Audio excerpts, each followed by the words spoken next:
Ya, sementara itu pemirsa, proses uji kepatutan dan kelayakan terhadap calon pimpinan KPK berjalan paralel dengan revisi Undang-Undang KPK. Bagaimana tanggapan ICW terkait uji kepatutan dan kelayakan Capim KPK dan revisi Undang-Undang KPK? Telah ada rekan Priscila Puspa langsung dari Gedung KPK Jakarta Selatan. Silakan Prisil dengan laporannya.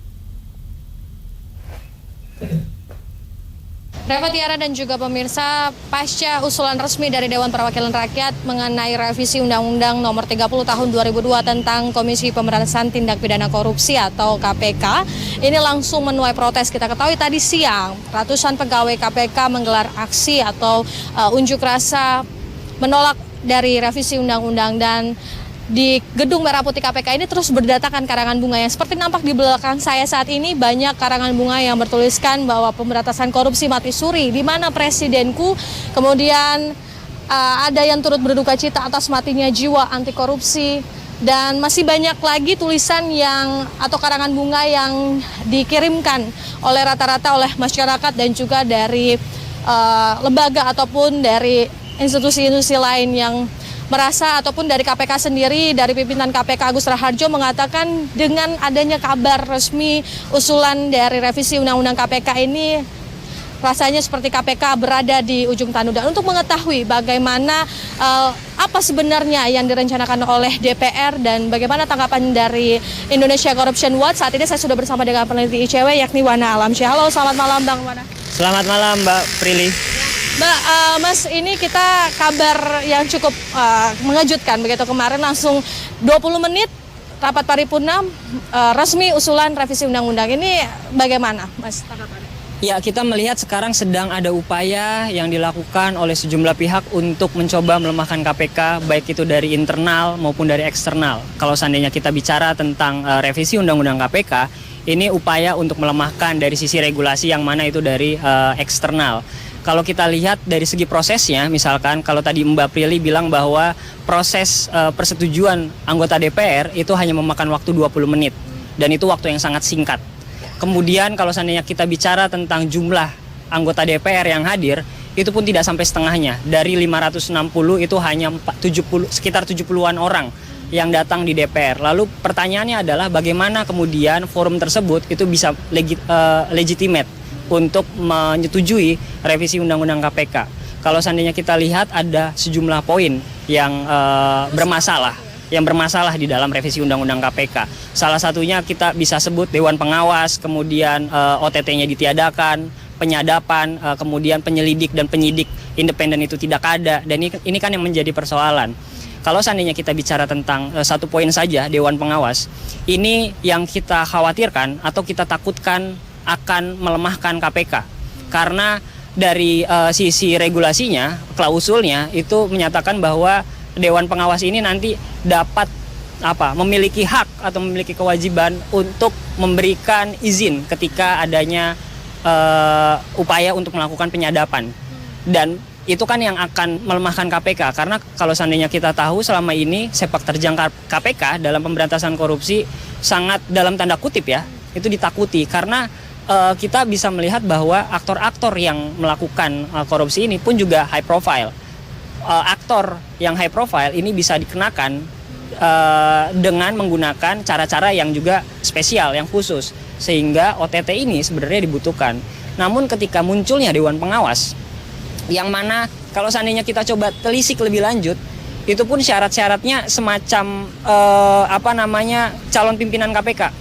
Jadi kalau seandainya kita lihat klausulnya itu hampir sama persis, bahkan sama persis lah dengan Capim KPK dan Dewan Pengawas. Dan ini kan yang menjadikan kekhawatiran ketika nanti adanya dua tanggung jawab yang memiliki, ketika adanya dua kewenangan yang sangat besar, ini nanti akan menjadi tarik ulur ketika nanti pimpinan setuju melakukan penyadapan, nanti di satu sisi Dewan Pengawas tidak menyetujui, dan ini kan akan berpotensi untuk dalam tanda kutip kebocoran informasi di luar KPK ketika akan melakukan penyadapan.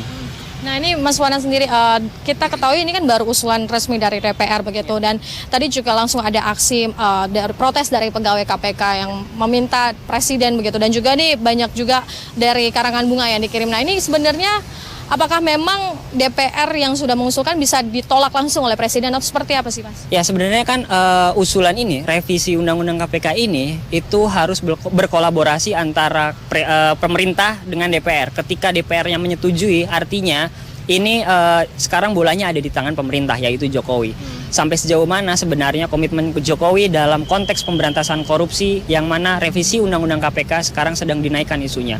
Kalau seandainya memang benar-benar Jokowi memiliki komitmen untuk memberantas korupsi, dan dia kan selalu bilang bahwa ekonomi kita harus meningkat, dan itu juga harus dia ejawantakan untuk menolak usulan ini. Karena kita tahu beberapa kali revisi ini muncul, itu nadanya adalah tunda. Dan itu yang tidak kita inginkan, karena ini akan menjadi semacam bola liar ketika nanti ada isu-isu yang krusial, kemudian revisi Undang-Undang KPK ini coba dinaikkan kembali. Sehingga desakannya kepada Presiden Jokowi adalah menolak revisi Undang-Undang KPK agar pemberantasan korupsi, kalau seandainya Jokowi punya komitmen, itu bisa berjalan dengan baik ke depan. Nah, ini seandainya Jokowi punya komitmen. Kita menarik juga di rapat paripurna juga dibacakan soal surat Presiden mengenai 10 nama capim. Ya. Nah, ini banyak yang menolak 10 nama capim begitu. Namun Presiden sepertinya tidak ada perubahan, tidak menggodok 10 nama yang diberikan Pansel dan Jokowi langsung menyerahkan ke DPR. Ini tanggapan dari ICW sendiri, apakah dari melihat 10 nama tidak ada perubahan, apakah Jokowi masih memiliki komitmen untuk memberantas korupsi begitu? Yang pertama begini, kalau seandainya kita melihat dari proses awal Pansel, ini kita sudah bilang bermasalah gitu. Kemudian muncul 10 nama, yang mana beberapa nama diantaranya itu ada yang bermasalah. Kemudian ketika Pansel ini memberikan nama-nama tersebut kepada Presiden pada hari pertama mendapatkan informasi tersebut bilang bahwa dia akan menerima akan membuka ruang bagi publik memberikan masukan.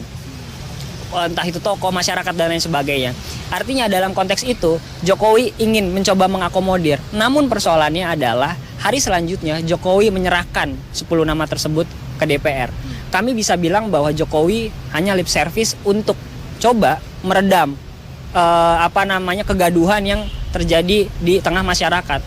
Padahal kalau seandainya memang Jokowi ingin berniat mencari pemimpin anti korupsi di KPK, itu harusnya dia atau institusi lain itu bisa mengundang secara khusus untuk menyampaikan, untuk memaparkan data-data terkait dengan rekam jejak 10 capim tersebut gitu. Sehingga statement Jokowi di awal ini selaras dengan tindakannya. Namun kan ini persoalannya tidak gitu.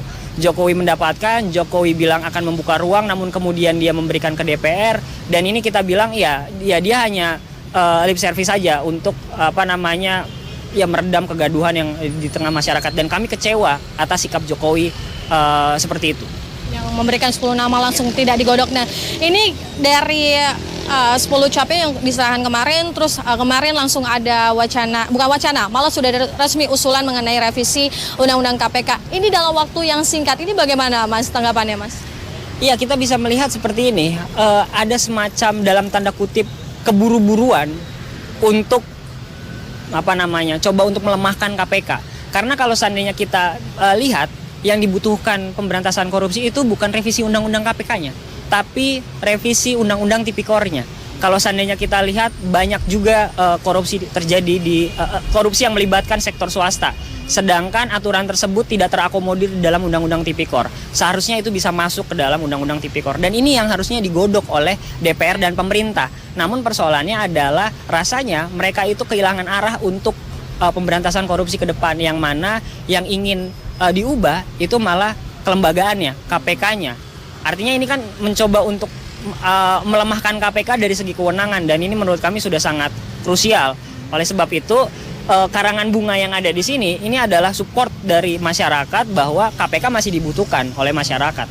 Oke, baik. Terima kasih Mas Wana untuk waktu dan informasinya. Dan pemirsa, memang untuk revisi Undang-Undang KPK sendiri adalah tidak begitu mendesak. Namun yang mendesak adalah Undang-Undang Tipikornya. Dan kita berharap untuk dalam waktu singkat ini Presiden Jokowi masih berkomitmen untuk memberantas korupsi. Nah, dengan demikian yang dapat kami sampaikan langsung dari Gedung Merah Putih KPK. Kembali ke studio Reva dan juga Tiara.